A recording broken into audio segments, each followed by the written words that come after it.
Hello everyone, स्वागत करते हैं एक बार फिर से आप सभी का फिक्स टारगेट 2.0 परिवार के एक और नई वीडियो में। दोस्तों, जितने भी स्टूडेंट मुंगेर यूनिवर्सिटी से हैं, ठीक है, तो आप लोगों के लिए आज की क्लास है, क्योंकि दोस्तों आज आप लोगों का जो है हिस्ट्री मेजर पेपर का एग्जामिनेशन था और आज के इस क्लास में हम लोग हिस्ट्री मेजर पेपर के क्वेश्चंस पेपर का रिव्यू करेंगे और साथ ही साथ आपको बताएंगे कि आपके लिए जो है हमारी क्लास क्यों इंपॉर्टेंट है। मैं आपको क्यों बार बार कहता हूं कि हमारी क्लास को शिद्दत से किया कीजिए। हर एक टॉपिक जो मैं आपको पढ़ा रहा हूं उसको अच्छे से पढ़िए, क्योंकि देखिए आज जो मेजर पेपर का एग्जामिनेशन हुआ है भाई साहब, मुझे बहुत खुशी है कि मेरे पढ़ाए गए जो क्वेश्चंस है वो डायरेक्टली सीधा सीधा आपके पेपर में पूछा गया है। तो चलिए फटाफट से हम लोग सेशन को स्टार्ट करेंगे और साथ में बताना चाहेंगे कि आप बिहार के किसी भी यूनिवर्सिटी से बीए फर्स्ट सेमेस्टर का एग्जामिनेशन देने वाले हैं तो मैं जितनी भी क्लासेस आपको प्रोवाइड किया हूं आप सभी क्लास को अच्छे से देख लीजिए और आने वाली क्लास के लिए भी चैनल को सब्सक्राइब करके नोटिफिकेशन बेल को ऑन कर लीजिए और सभी क्लास को करते रहिएगा।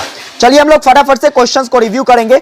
देखिए ग्रुप जो है भाई साहब, ग्रुप नंबर ए में आपसे क्वेश्चंस पूछा गया था ऑब्जेक्टिव, जहां पर 10 क्वेश्चंस पूछे गए थे जो कि प्रत्येक 2-2 मार्क का था, जिसमें देखिए सबसे पहला क्वेश्चन मेरे पढ़ाए गए क्लास से है। भाई तुमको यकीन ना हो तो हिस्ट्री वाला वीडियो उठाकर देख लो, आपको पता चल जाएगा कि मैंने ये पढ़ाया है कि नहीं। आपको कहता है कि the writer of Abhijnana Shakuntalam is, Abhijnana Shakuntalam के लेखक कौन है। मैंने आपको बार बार घोष घोष के पढ़ाया था भाई, कालिदास है, कालिदास है, कालिदास है। ऑप्शन ए करेक्ट हो जाएगा। फिर बात करेंगे, देखिए अगला क्वेश्चन, दूसरा क्वेश्चन कहता है कि the number of Puranas are, ठीक है, पुराणों की संख्या। हर क्लास में मैंने आपको बताया भाई पुराण की संख्या 18 होती है, ऑप्शन बी सही हो जाएगा।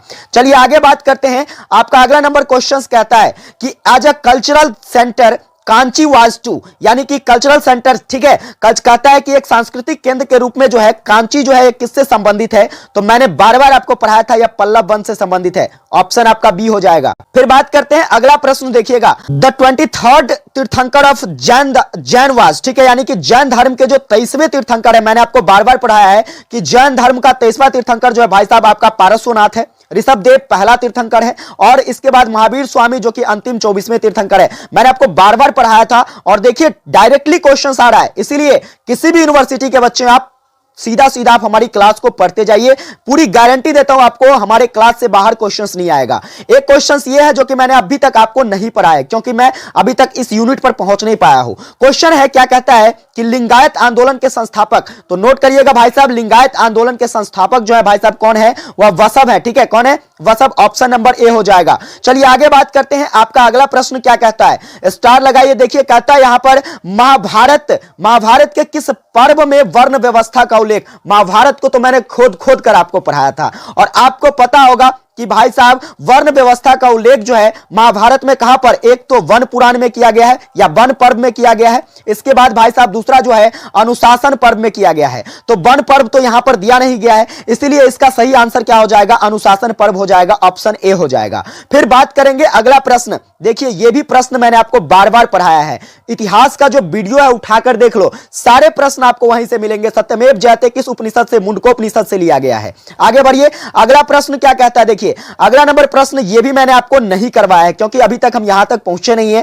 कौटिल्य का अर्थशास्त्र कितने क्या कहते हैं अधिकरणों में विभाजित है। तो कुल मिलाकर जो है 15 अधिकरणों में कौटिल्य का जो अर्थशास्त्र है यह विभाजित है। आगे बढ़ेंगे हम लोग अगला प्रश्न की तरफ। देखिए आपका अगला प्रश्न, उठा लो क्वेश्चंस, देखो तुम वीडियो, ठीक है। क्या कहता है, तमिल रामायण की रचना किसके द्वारा किया गया था। भाई साहब कंबन राजा के द्वारा किया गया था, जो कि चोल वंश के शासक थे। किसके, चोल वंश के शासक थे भाई साहब, इसके द्वारा किया गया। मैंने आपको बार बार पढ़ाया है। चलिए बात करते हैं अगला प्रश्न। लो भाई ये भी प्रश्न आपको डायरेक्टली हमारे क्लास से देखने को मिलता है। भारतवर्ष का जो है किस पुराण में भौगोलिक रूप से चर्चा मिलता है, मैंने आपको बार बार पढ़ाया है, विष्णु पुराण में मिलता है। तो देखिए आपके जो है केवल 2 ऑब्जेक्टिव ऐसे हैं जो मैंने अभी तक आपको नहीं पढ़ाया है, बाकी 8 ऑब्जेक्टिव डायरेक्टली हमारे क्लास से टैली किया है और 2 ये वैसे ऑब्जेक्टिव है जिस टॉपिक पर अभी हम पहुंचे ही नहीं है, तो कैसे पढ़ा सकते हैं, ठीक है। आइए अब ग्रुप नंबर बी की बात करते हैं, ठीक है। ग्रुप नंबर बी में देख लो भाई, देख लो 4 क्वेश्चंस आपको हल करने हैं और शुरू के 2 क्वेश्चंस मैंने आपको पूरी डिटेल एक्सप्लेनेशन के साथ बताया है। संस्कृति, कल्चर क्या है बताया है बिल्कुल।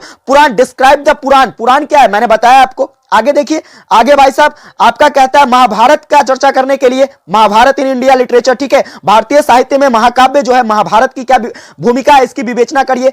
इसके बारे में पूरा डिटेल से एक्सप्लेन करके वीडियो बना दिया है, उठा लो वीडियो, देखो चैनल पर जाकर, ठीक है। 3 क्वेश्चंस आपके बन गए। आगे देखिए यहां पर विदेशी यात्रियों के बारे में भी पढ़ाया था। भारत आने वाले जितने भी चीनी यात्री थे भाई साहब उसका बारे में बताना है। इसके बाद देखिए यहां पर, इसके बाद बात करते हैं वसुधैव कुटुंबकम, इस पर देखो मैंने एक डिटेल एक्सप्लेन वाली वीडियो बनाई है। तो कुल 4 ही क्वेश्चंस तो आपको हल करने थे। यहां पर 5 से 5 क्वेश्चन, 6 क्वेश्चंस में से 5 क्वेश्चंस हमारे क्लास से पूछा गया है। तो कहीं ना कहीं आपको हमारी क्लास करनी है। निश्चित करो भाई, जितना क्वेश्चंस मैंने करवाया है आप उठाकर देख लो, सारे के सारे प्रश्न आपको पूछे गए हैं।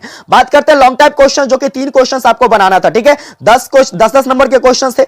इसमें सबसे पहला क्वेश्चन देखिए, कहता है क्वेश्चन की भारत के प्राग ऐतिहासिक काल के इतिहास को पुनर्निर्मित करने में भौतिक अवशेष के महत्व बताइए। मैंने अभी तक ये नहीं पढ़ा है आपको, ठीक है। आगे लेकिन यहां पर देखिए राष्ट्रवादी इतिहास मैंने गेस करके बताया था आपको, गेस वाला वीडियो उठा लो। देखो यहां पर राष्ट्रवादी इतिहास लेखन की विवेचना मैंने बताया था कि नहीं कि आपको यह तैयार कर लेना है। आगे बात करते हैं, देखिए प्राचीन भारतीय शिक्षा की प्रमुख विशेषता का वर्णन करें। निश्चित तौर पर ये मैंने बताया था आपको, गेस करके आप उठा लीजिए वीडियो। इसके बाद बात करते हैं, देखिए यहां पर बात कर लिया जाए तो अगला जो क्वेश्चन है, प्राचीन भारत में ग्राम स्वराज्य का वर्णन करें। मैंने नहीं पढ़ाया अभी तक, लेकिन वैदिक युगीन के आर्थिक विचारों पर चर्चा करें। गेस वाला वीडियो उठाकर देखो, 3 क्वेश्चंस आया है कि नहीं आया है। निश्चित आप किसी भी यूनिवर्सिटी से है तो आपको भी पूछा जाएगा, इसकी पूरी गारंटी लेता हूं। सिर्फ आप मेरी क्लास को शिद्दत के साथ कर लो मेरे भाई।